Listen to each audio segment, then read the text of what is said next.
citrus black spot dispute with the European Union to the World Trade Organization. The issue involves the European Union's stance on the alleged effects of South African citrus fruit with black spots on EU orchards. South Africa's citrus industry annually sells about 600,000 tons of fruit, including oranges, lemons, limes and tangerines, to Europe. The first sign of the stricter EU measures against South African citrus growers came at the start of this year, when black spot was picked up in a consignment of oranges. If the EU closed its market to South Africa's citrus market, the local economy could lose 26 billion rand and more than 60,000 jobs. Trade and Industry Minister Rob Davies said yesterday South Africa was left with no choice but to take up the matter with the WTO.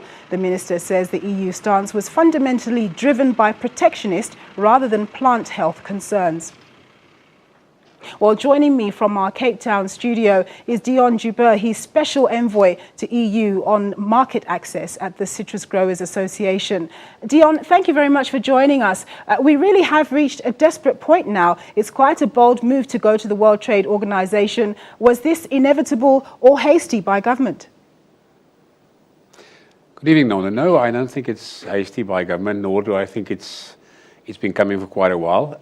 South Africa has had trade with Europe for long over 100 years, and CBS is a known fungus which has been around for about the same time. So we've never had problems in the past. The last 2 years there's been revving up of the issue, and I think the minister has a spot on in terms of analysing the reports and the scientific data which have been laid before him. So I think that the IPPC and the WTO processes or arbitration is what organized and well-behaved nations do when they have a trade dispute. They look for arbitration, they try and find solutions, and I think this is a logical consequence of the current situation that South Africa faces. Now, if we could reverse a little bit, there were proposals by South Africa for the EU to have stricter controls for South African citrus into areas where there are citrus farms in Europe, and perhaps have more lenience where there aren't any farms, so the risk of perceived contamination would be lower. Whatever happened to that discussion? Look, at the discussion is still on the table. I think that the fundamental dispute here is normally you would find that scientists would agree and policy will be written around it. Now, as I said, there's areas in the world which have black spot, and there's areas which don't have. We have both in South Africa. We have, firstly, the northern areas and the Eastern Cape, we have black spot, and then we have the Western Cape, we don't have black spot. And the implication is just very simple.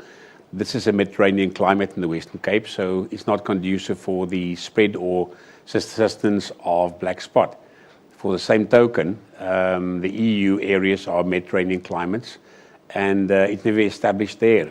And as I said, we've had more than 100 years trade. Your issue about regionalization is simply this.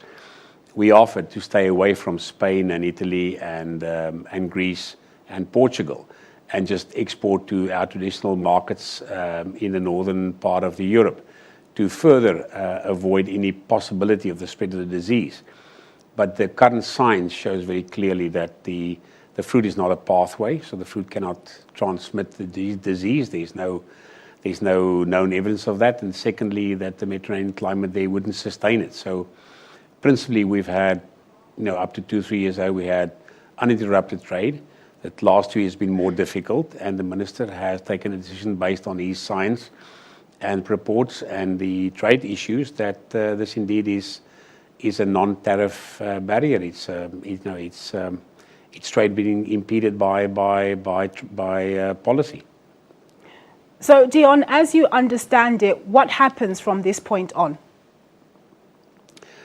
Well, I think the important part is that South Africa has been re-looking at all the evidence and the science and the trade issues for the last 2 years. In the meanwhile, we tried very hard to keep our trade with Europe going, and we worked very hard at understanding our problem. We've done a huge amount of work. I think it's costing close to R1 billion in terms of spraying and additional measures and withdrawing some orchards which we felt was high risk from the market. So what happens now is that this is lodged. There's an IPPC, International Plant Protection Convention, arbitration panel where they're looking at the science side. which is not binding, but it gives you a good indication of your case, and I think South Africa is very confident of its case.